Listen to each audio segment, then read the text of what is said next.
जब हम कुछ बोलते हैं ना, हमारी प्रतिध्वनि जो है ना दूसरों को पहुंचती है। हम जो बोलते हैं दूसरों पर भी वही लागू होती है, वही जाकर उनको प्रभाव डालती है दोस्त। इसलिए शब्दों का बड़ा प्रभाव पड़ता है। शब्दों का प्रभाव इतना होता है, जो आप बोलते हैं ना वही जाकर दूसरों को भी वो जाकर हिट करती है, वही उनको भी उसी तरह का उनका आचरण करने को मजबूर करती है दोस्त। तो ये जैसे आप कोई चीज बोले, जैसे आप बड़े बड़े पहाड़ों पर जाइए, जोर से आवाज दीजिए, अब देखेंगे पहाड़ों से टकरा कर आवाज फिर आपके पास आती है। ऐसा नहीं टकरा करके फिर वही सेम वर्ड आपको मिलते हैं। इसलिए दोस्त, जीवन में जो प्रतिध्वनि मिलती है, जीवन में जैसा आप करेंगे वैसा प्रतिध्वनि आपको मिलती रहती है। एक बार एक सब्जी बेचने वाला ठेला पर, वो दुकान अपना ठेले पर लगा करके घूमता फिरता था सब्जी बेचने के लिए। उसको प्रभु शब्द से, संवाद से उसको पहचान हो गई थी। प्रभु जो मिलता उसको प्रभु ही बोलता था, उससे उसकी पहचान प्रभु से हो गई। प्रभु ही सब कुछ, सब कोई उसको प्रभु से, वो सबको बोलता था, बताता था प्रभु से। कोई उससे पूछता सब्जी वाले से, अरे भाई आपने ये बैगन कैसे दिया? बोलता 20 रुपए किलो प्रभु। धनिया कैसे दिया? तो बोला बिल्कुल ताजा है प्रभु, 10 रुपए में दिया।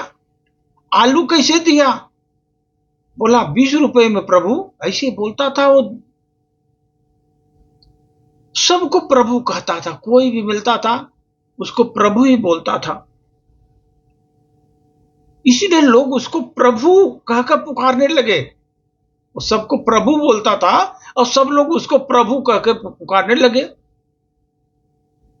एक दिन उससे किसी ने पूछा कि तुम सबको प्रभु क्यों बोलते हो?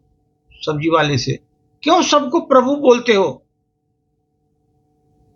तुम्हें लोग इसी नाम से ही पुकारते हैं, प्रभु बोलकर पुकारते हैं। तुम्हारा तो कोई वास्तविक है नाम है कि नहीं है? उसने कहा, हे प्रभु,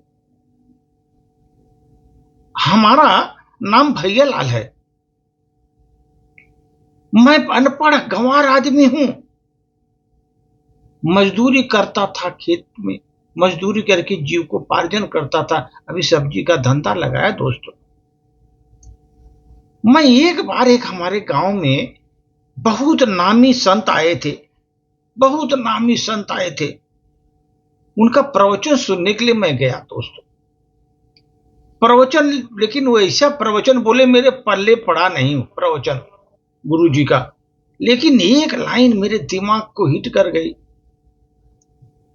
और दिमाग में आकर के वो वर्ड हमारे फंस गई हमारे दिमाग में। उस संत ने कहा, हर इंसान प्रभु का वास है। हर इंसान में, हर इंसान में प्रभु का वास है। तलाशने की कोशिश करो तो पता लगेगा तुमको कि प्रभु का वास है वहां पर। किस इंसान में प्रभु मिल जाए, तुम्हारा उद्धार हो जाए, कोई नहीं जानता, कोई नहीं जानता। बस उसी दिन से मैंने हर मिलने वाले को प्रभु की दृष्टि से देखने लगे। मैं प्रभु की दृष्टि से हम देखने लगे और प्रभु पुकारना चालू किया उनको। प्रभु, सबको जो मिलता है प्रभु, उनको पुकारना चालू किया। वाकई चमत्कार हो गया। दुनिया में एक शैतान आदमी भी हमको प्रभु कह के पुकारने लगा। शैतान है लेकिन हमको प्रभु कह के पुकारने लगा। ऐसे दिन फिरे दो दोस्तों, मैं मजदूर से व्यापारी हो गया।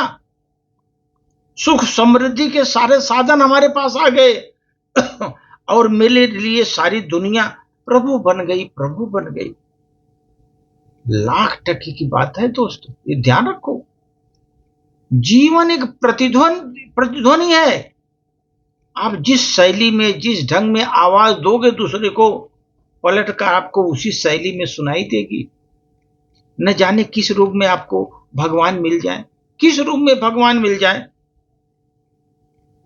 अच्छा स्वभाव वह विशेषता है दोस्त जो सदा के लिए सबको प्रिय बना देता है। अच्छा स्वभाव कितना भी किसी से दूर हो, पर अच्छे स्वभाव के कारण आप किसी न किसी पल यादों में आ जाते हो, यादों में आ जाते हो। इसीलिए दोस्त स्वभाव ही इंसान की अपनी कमाई होती है, अपनी कमाई स्वभाव ही होती है, और ये सबसे बड़ी जीवन की दौलत होती है दोस्त, स्वभाव।